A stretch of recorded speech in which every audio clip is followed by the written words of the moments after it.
അപ്പോൾ ഗൈസ് വൈകുന്നേരം ഒരു 5 മണിയൊക്കെ ആയപ്പോഴേക്കും നല്ല രീതിക്ക് മഴക്കാറുണ്ടായിരുന്നു. കുറച്ച് കഴിഞ്ഞപ്പോഴേക്കും നല്ല അടിപൊളി മഴയൊക്കെ പെയ്തിട്ടുണ്ടായിരുന്നു കേട്ടോ. പിന്നെ അതാ നമ്മളൊരു 5:30 മണിയൊക്കെ ഇപ്പോൾ കിച്ചണിൽ കയറിയിട്ടുണ്ടായിരുന്നു. നല്ല ബീഫ് കറി വെക്കാൻ വേണ്ടി പോവാണ്. അപ്പോൾ ഉമ്മച്ചി ഇതാ നല്ല ബീഫിന് വേണ്ടിയിട്ട് നമ്മുടെ സവാള സാധനങ്ങളൊക്കെ റെഡിയാക്കി വെച്ചിട്ടുണ്ടായി. ഞാൻ വേഗം തന്നെ അരിഞ്ഞ് കുക്കറിലേക്ക് ഇടാണ് നമ്മുടെ വഴറ്റാൻ വേണ്ടിയിട്ട് കേട്ടോ. അങ്ങനെ അതൊക്കെ കുക്കറിലിട്ടിട്ട് നല്ല രീതിക്ക് വഴറ്റിക്കൊണ്ടിരിക്കുകയാണ്.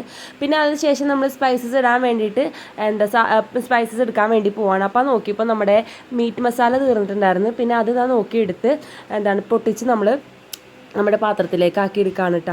അങ്ങനെ അതൊക്കെ കഴിഞ്ഞിട്ട് പിന്നെ വേഗം കൊണ്ടുവന്ന് നമ്മുടെ കുക്കറിലേക്ക് ബാക്കി സ്പൈസസ് ഒക്കെ ആഡ് ചെയ്ത് കൊടുക്കുകയാണ്.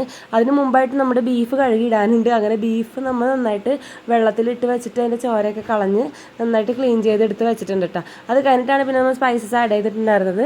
അങ്ങനെ എല്ലാവരും ആഡ് ചെയ്ത് ഞാൻ എടുത്ത് പറയണ്ടല്ലോ, കാരണം നമ്മൾ നോർമലായിട്ട് നമ്മളെല്ലാവരും ബീഫ് കറി വെക്കുന്ന ആൾക്കാരാണ്. വീട്ടിൽ നമ്മൾ സാധാ എന്നൊരു സ്പെഷ്യലായിട്ടൊന്നും വെച്ചതല്ല, നോർമലായിട്ട് വെച്ചതാണ് കേട്ടോ. അങ്ങനെ അതൊക്കെ വെച്ചതിന് ശേഷം ഇഷ്ടംപോലെ പാത്രങ്ങളുണ്ടായി ഗൈസ് കഴുകാൻ വേണ്ടിയിട്ട്. നമ്മൾ എന്ത് പണി കഴിഞ്ഞാലും ഏറ്റവും കൂടുതൽ മടിയുള്ളൊരു സംഭവം തന്നെ ഈ പാത്രം കഴുകലാണ്. അങ്ങനെ ഒരു കണക്കിന് പാത്രങ്ങളെല്ലാം കഴുകി വെച്ച് വേഗം തന്നെ കൗണ്ടർ ടോപ്പൊക്കെ നീറ്റാക്കി വെച്ചിട്ട് പിന്നെ നമ്മൾ ഫുഡ് കഴിക്കാൻ വേണ്ടി പോവാണ്. നമ്മൾ ഏകദേശം ഫുഡ് കഴിച്ചപ്പോൾ ഒരു 8 മണിയൊക്കെ ആയിട്ടുണ്ടായിരുന്നു കേട്ടോ. അപ്പോൾ അത്രയുള്ള ഇന്നത്തെ വീഡിയോ. നമുക്ക് നെക്സ്റ്റ് വീഡിയോ ആയിട്ട് വരാം.